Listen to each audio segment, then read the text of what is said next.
Hi everyone, Hi everyone, I'm Sil, I'm Ekam, and welcome to Religion. where we get real with religion. Welcome to today's episode, which is gonna be a bit different because we're gonna do it in two parts because exams are coming up. And also, we noticed that episodes are gone too long for people to actually focus Yeah. on our content, or have the motivation to watch them. So we have just shortened them now a little bit. So it's still gonna be like 50 minutes, just broken up in two parts. Yeah, So which we're gonna post over 2 weeks. yes, So new format, and today we are doing education. yes, we are, and I'm so excited. My mom came up with this idea. So if you're She watching, did. thank you. So do you want to start? Okay,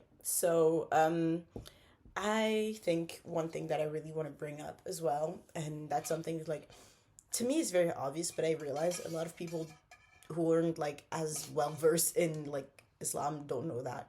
But like Islam encourages education so much, and I feel like that's something that's so pushed to the background now with the whole like political view of Islam and Muslims who are like, well, they're like ignorant and barbaric, and like they don't want their women to I like feel like this study is a in the running thread of like confusing culture with religion. not And I even think- culture because I it's feel not even a like- cultural thing. It's an extremist thing. People take extremist I and think put it's. I mean, to me, I view it as a cultural thing because the only bit of Islam that I really know about is the one practiced in India and the one practiced in Pakistan. So it might be like also like the desi cultural thing to not let women get it as much as educated. Oh, I see. Well, I feel like that's the thing. It's like, in my opinion, Islam, like so many like mainstream religions today, are so misconstrued, and like a lot of people who practice it don't really like read into it as much as they should. Which is like you have countries like Afghanistan that are like under Sharia law and whatever, but just refuse to let women study when like if you actually read the book, it's very clear that like studying is important, and like in the golden age of Islam, which was like Middle Ages in the like Western world, which was 500 to like 1500, Islam was thriving because there's so much education, so much studying. We were leading in science, in so many things. Like, how do you go from being the leading part of the world in education to where we are now, which is just so sad to me. And again, I feel like I was very lucky to have parents who like were religious, but in the sense of like, oh, educate, like the Quran says education is important, so we're gonna make sure our daughter is as educated as possible and puts a lot of importance on like her studies and stuff. But like, so yeah, that's kind of the first point that I want to bring up is that like Islam as a religion itself, like, and I feel like a lot of religions do encourage learning and just thinking. And my mom said something to me like a few years ago when I was having doubts and I was bringing up like science, and I was like, well, science and dinosaurs, but then the Quran, which is I think a question that everyone's always had. And she was like, she never gave me a really answer between like dinosaurs and the Quran and stuff, but she said, I'm sorry, I'm so confused how this question. because there's the theory of evolution, which is very Yeah. scientific, Yeah. but then in the Quran it's like God made humans like this, Oh. and then it's like, how do we kind of I think that's an issue with a lot of people? religions. Also, like I feel like there is that conflict, and I think at the end of the day, you can't negate science basis religion or the other way around. I think it's just like it is what it is. Exactly. I think you can just look at it as that evolution, and at one point, God. I think God intended evolution. I feel like you can look at it like that. That at one point God thought that you need humans, so he evolved sent his them- beings in a way. He that, sent the meteorite. Yeah, but all of that, like you said, like you need to like find the right middle, and that's what not exactly what my mom said, but she said you cannot have faith without doubt, because faith is not supposed to be like, oh, blindly believing. It's supposed to be, and that, in my opinion, again, is rooted in education. It's supposed to be a thought process, and you're thinking, oh well, I know this and this and this, but there's so much that I don't know, and I'm gonna believe that all that I don't know is like God. Religion is a result of curiosity, anywho. Exactly. And I feel like it's enough to say that like all religions kind of intended education, because all religions are based on books. Like there is a book or multiple books for a lot of religions, and I think that if you need education to reach the religion, then religion intended for you to get educated Yeah, anywho. So exactly. I really love that. For example, like we studied that in high school with like Protestantism. I don't know how you say it in English, but like in the 1400s when like Martin Luther created like the Protestant church versus the Catholic church. And the whole basis of that split was because he was like, people don't have access to the book. It's only in Latin and other people can't read it. Let's translate it into languages that people can read. So there again, there's a basis of like people need to have that religious education by themselves. It's not yeah. blindly following someone. Yeah, and I think again, it's that, and it's also just the fact that so I think you said like a lot of translations and having a lot of people understand religion, and I think um, Sikhism being a relatively modern religion, um, it really started in a way of being, and I think it continues to be a religion of all. And it's something that makes me very proud. And when Guru Nanak Dev Ji started Sikhism, I mean, I wouldn't say he started Sikhism because it was more Guru Gobind Singh Ji, but when he went on this new path of getting everyone involved, I don't think a lot of people really understand how educated this man really was.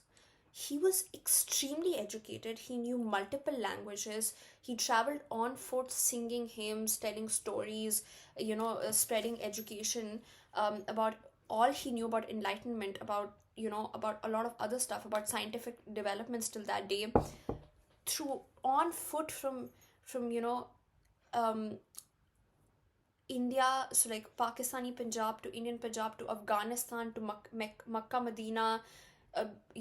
As a lot of people know that non-Muslims are not allowed in Makkah, Medina.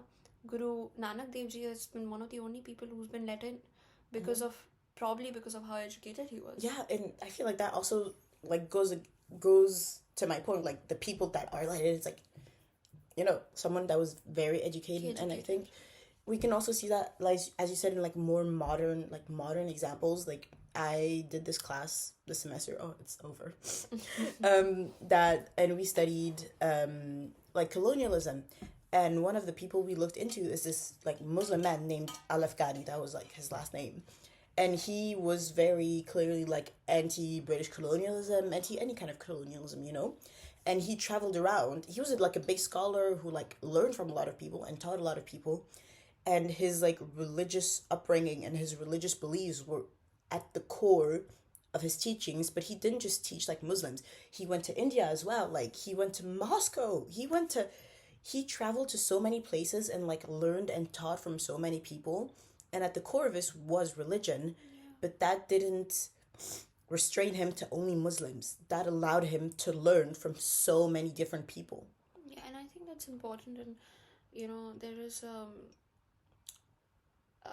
there's a quote that I think fits perfectly, because again I have my notes. I love your notes. And I will continue to use them till the end of time. So Isha Upanishad is basically a short poem at the end of Shukla Yajurved. So there are multiple Veds in Hinduism, which are actually a huge source of education, and a lot of times in Sikhism also the Veds come up in the hymns, and when the Guru Granth Sahib Ji is being read, they come up, which indicates that basically all the gurus were very well versed with the Veds, and these are not short books. They're extremely long books that take a lot of time and a lot of energy to read, and they went to the extent of reading them and writing about them in their own religion, which I think is great. The Sikhism mentions about the Quran, the Bible, everything. They were all read by these gurus. Ram Rahim Puran Puran Anek Kahmat Ek Na Manyo Simrat Shastar Ved Sabab Ved Kaham Ek Na Janyo. And sought to extract knowledge and education from different sources, which is what we should also do ideally. Yeah. So in Isha Upanishad, there is a line that I think is absolutely gorgeous, is that into blinding darkness enter those who worship ignorance, and into greater darkness those who worship knowledge alone. Which is, there's also a saying in Hindi which says कि ज्ञान बांटने से बढ़ता है, that the more you spread knowledge, the more it increases. So I think, you know, we've unfortunately weaved ourselves into the modern world of competition so much that we kind of don't share our knowledge as much, or we don't, you know, I think in school days we're like, don't share your notes, don't share your like answers and everything, which I think is so, Yeah. which, why, like, who are you in competition No, with? I swear I had that as well this year. So where I think I missed a few days because I got like really sick or something, and then we had like a midterm. I don't know if it was midterm or final from like last semester. So I'm like writing this essay, and I'm talking to one of my friends who's in the same course, and I'm like, hey, and I was like, oh my gosh, like this is so much, like there's so many readings, and like I only transferred into the course like 2 weeks after it already begun, so I was 2 weeks late and blah blah, and I'm like, oh my gosh, like there's so much readings, and I don't know if I can do everything, like it's a lot. And she was like, oh yeah, well I would share my notes, but I wouldn't like want to get in trouble or something.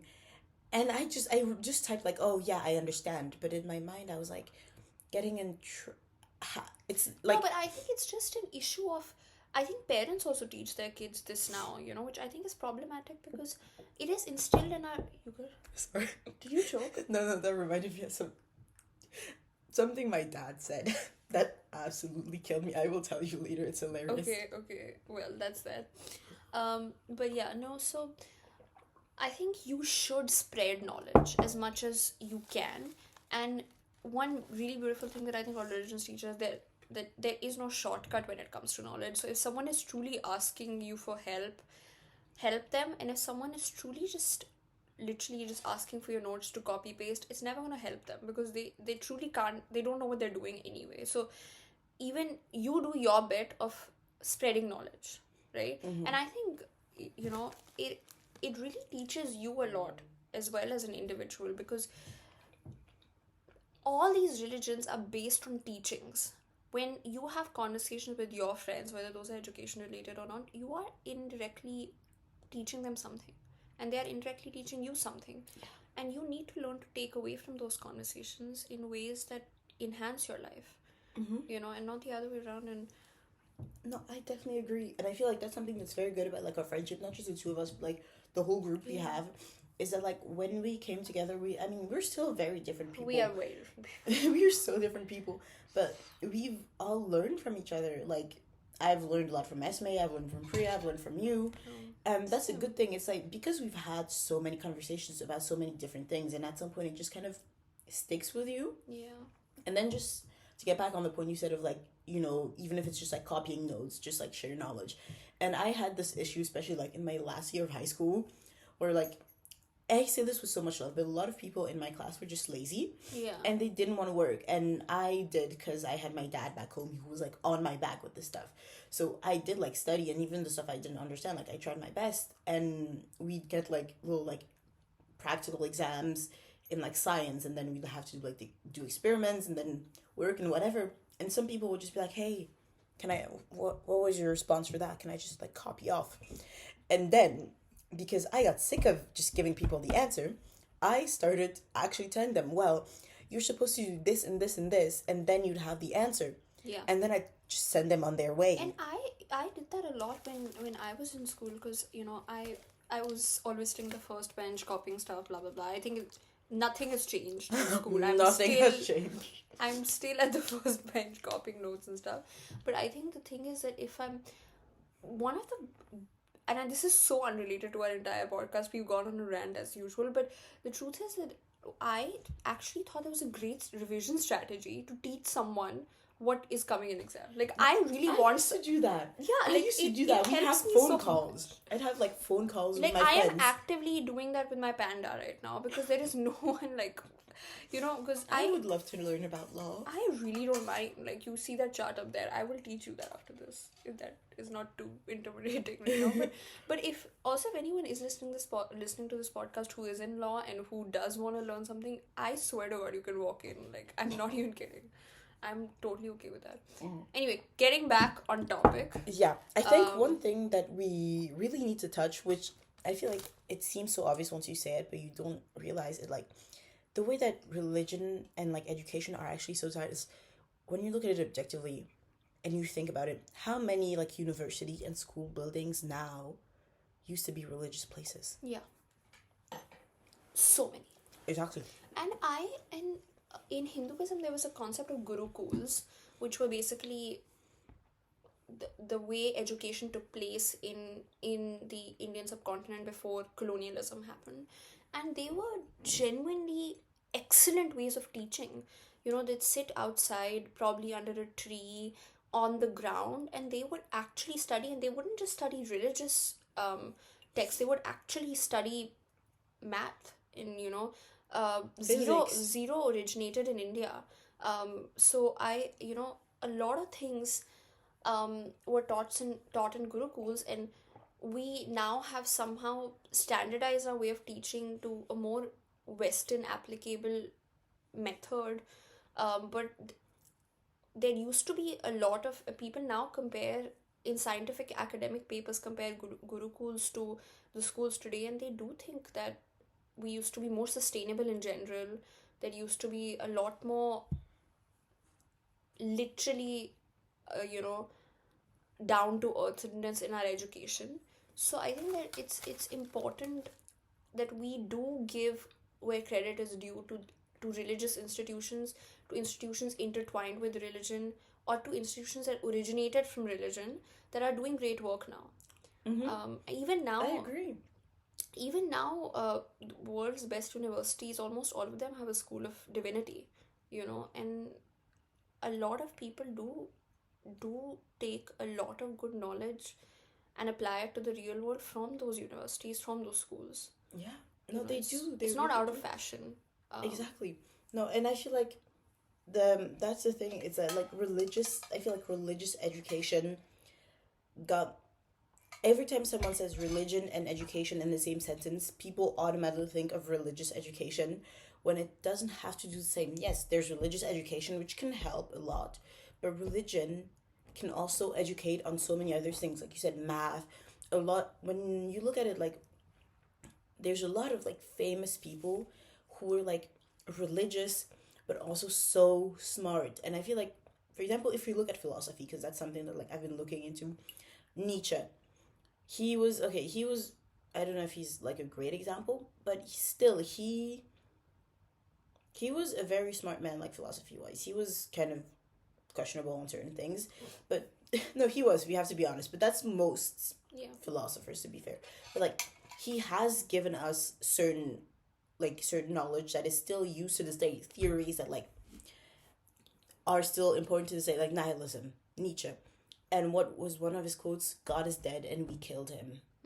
We were talking about this. We were talking about that, exactly. And it's like, it is like, that is a truly religious statement, no matter what, like, who Nietzsche was. That's a religious statement that we still use to this day to like critique and talk about the human condition and whatever.